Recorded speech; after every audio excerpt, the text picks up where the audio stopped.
Here's a truth that most people don't want to face. Everything worth having comes at a price. Every dream, every calling, every breakthrough, they all come with a cost of entry. Today, we're going to look at 10 very specific things that will cost you if you want to do them. But I would argue that all 10 of them are totally worth it. I think the big problem here is that most people want the prize without paying the price. They want the influence without the inconvenience, or you could say it this way, they want to have the success without the sacrifice.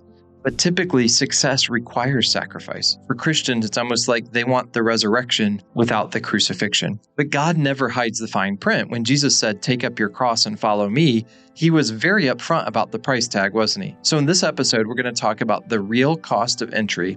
And specifically, we're going to look at 10 different examples of the hidden price that you will pay if you want to grow. So for Christian leaders, whether you're a teacher, a parent, an entrepreneur, a pastor, a youth pastor, whatever position you're in, a college professor, some of these are obvious and some of them are subtle.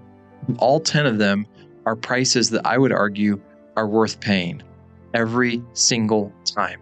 It's worth the cost of entry, but I want to be really upfront with you that there is a cost. If I pretended like there was no cost, I just wouldn't be telling you the truth. So the first example is delayed gratification is the price of wisdom. This one really grates against our instant gratification culture.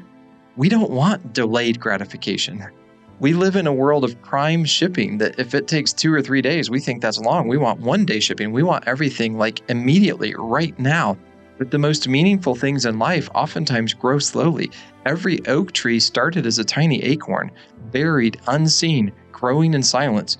Joseph waited 13 years between the pit and the palace. David was anointed king as a teenager, but he didn't wear the crown for years.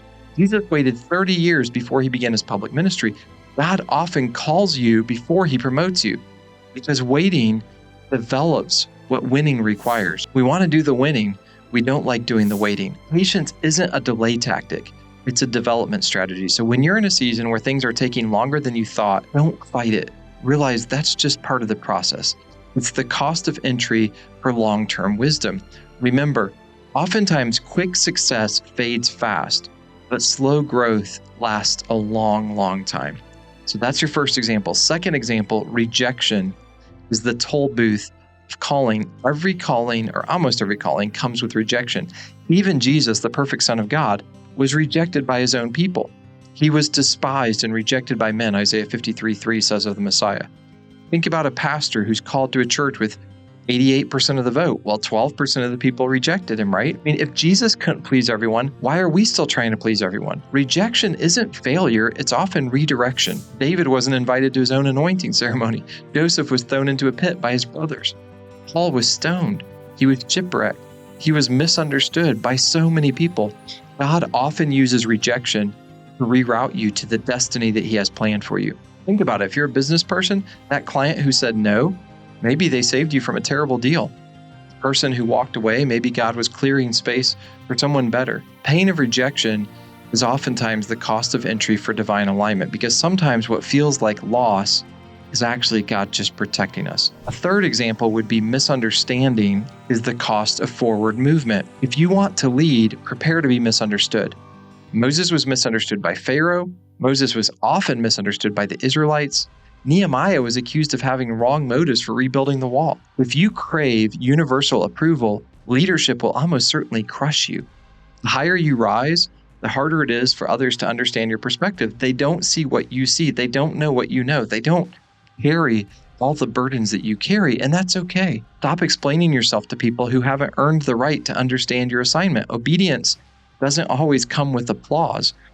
And if that bothers you, you're going to have a hard time with leadership. So when people question your motives, when they misread your heart, when they criticize all of your choices, and that gets frustrating, right? Remember, being misunderstood is not a sign that you're wrong. It's possible that you're wrong, but oftentimes the misunderstanding is just the cost of entry for doing something right. Fourth example is sometimes fatigue is the cost of impact. Here's one that every leader knows too well, that soul-crushing fatigue. And again, you should try to get proper rest, eat the right diet, exercise, but leadership burns calories. Even Jesus got tired. In Mark 4, he fell asleep in a storm-tossed boat. Miracles can drain your energy. Ministry costs you something. Pastors, teachers, entrepreneurs, business owners, you know this. There are days you're pouring out, you're encouraging, you're teaching, you're strategizing, you're loving on people, and you feel empty inside. That's normal. That's the price of influence. Fatigue isn't failure, it's feedback. Even God rested after creation, not because he was tired and needed rest, but as an example to us. So here's the principle. If you don't schedule rest, your body will schedule it for you. Rest isn't weakness, it's worship. It says, I trust God enough to stop working.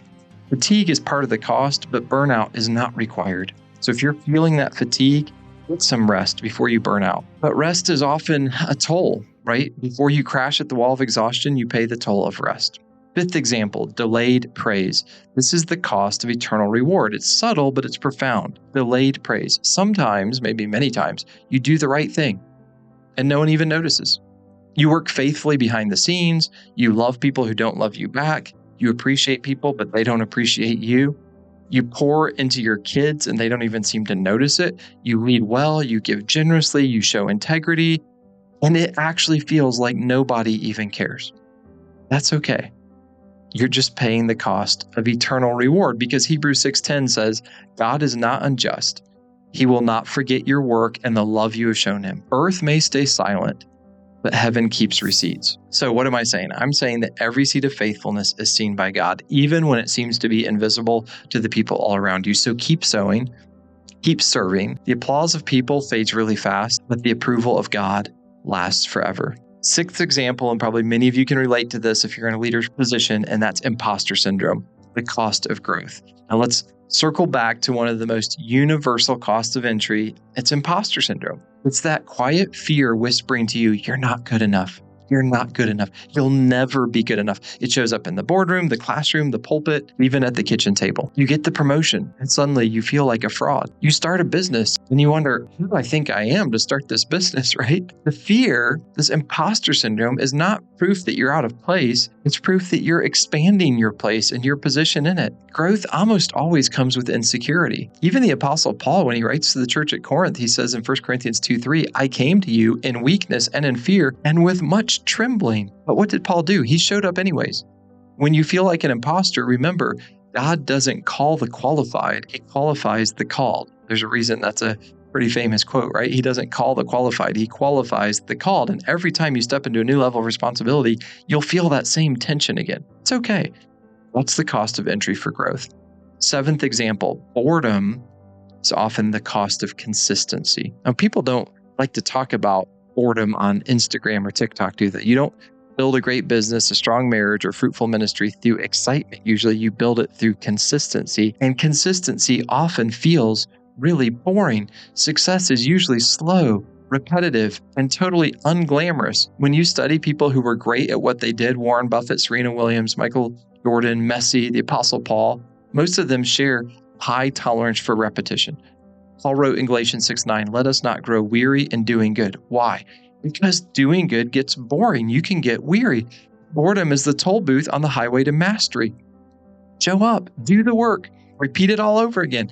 Faithfulness isn't flashy, but it's fruitful. Eighth example, hard conversations are the price of deep relationships. And this one hits really close to home for me. Hard conversations. Every meaningful relationship at home, at work, at church, comes with conflict. Avoiding the conversation doesn't keep the peace, it just delays the pain. When you avoid telling the truth to someone, you accumulate relational debt, and that debt, like your other debt, always comes due at some point, and it usually comes due with interest. Proverbs 27:6 says, faithful are the wounds of a friend, but the kisses of an enemy are deceitful. A faithful friend is willing to wound, hopefully in a kind way, but sometimes love looks like a hard talk. Parents, sometimes it's telling your teenager the truth, even if they roll their eyes at you. Business owners, it's addressing the staff issue before it permeates the entire culture of your business. Pastors, it's confronting sin with grace instead of ignoring the sin for your own personal comfort. You can't have deep relationships without difficult conversations.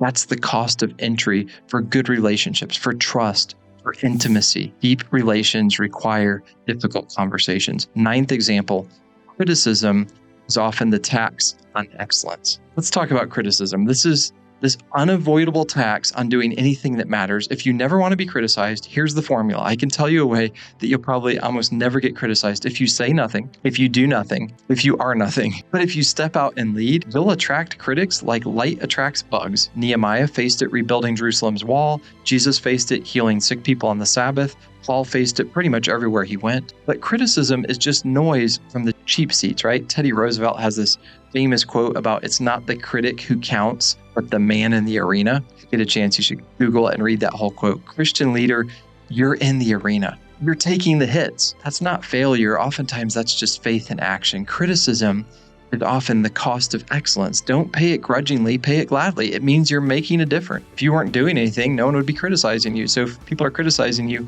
you're probably doing something right. 10th example, embarrassment.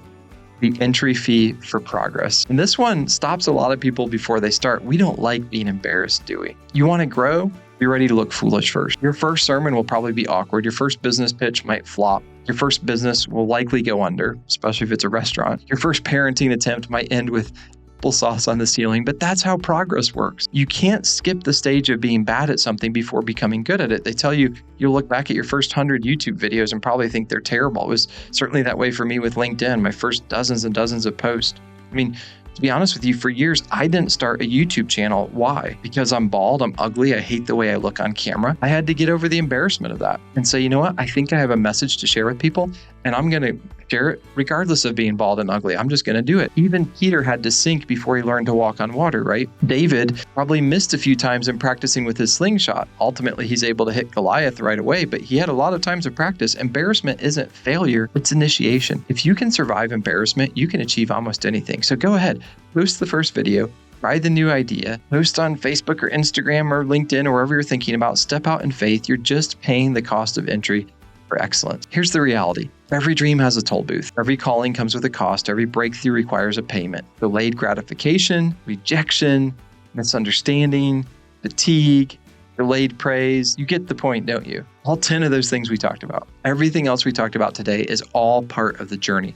The question should not be, can I afford the cost? I think the real question is, can I afford to stay the same? In Matthew 16:25, Jesus said, whoever wants to save their life will lose it, but whoever loses their life for my sake will find it. The cost of entry to the life God called you to is obedience. I mean, it will often cost you your comfort. It will cost you your control. It will cost you your pride. You might get horribly embarrassed, but I think it will always be worth it. So count the cost because it's there. Don't be naive to think that it's not. Be willing to pay the price and trust that God's payoff is always greater than your sacrifice, because the cost of entry to your calling is nothing compared to the reward of your faithfulness. The cost of entry is totally worth it. Now, if this message encouraged you, share it with another Christian leader who's paying the price for something that matters. Consider doing the little thumbs up or subscribing to this page. And remember, God's blessings aren't free. They're forged through faith. Be willing to pay the cost and embrace the process. And keep on showing up. Put in the reps. Come back and do it again and again and again, even when it's hard, because it will get hard. It will get hard. That's part of the cost of entry. Thanks so much for watching this video. I hope it was helpful to you, and I hope that you have a wonderful, wonderful rest of your day.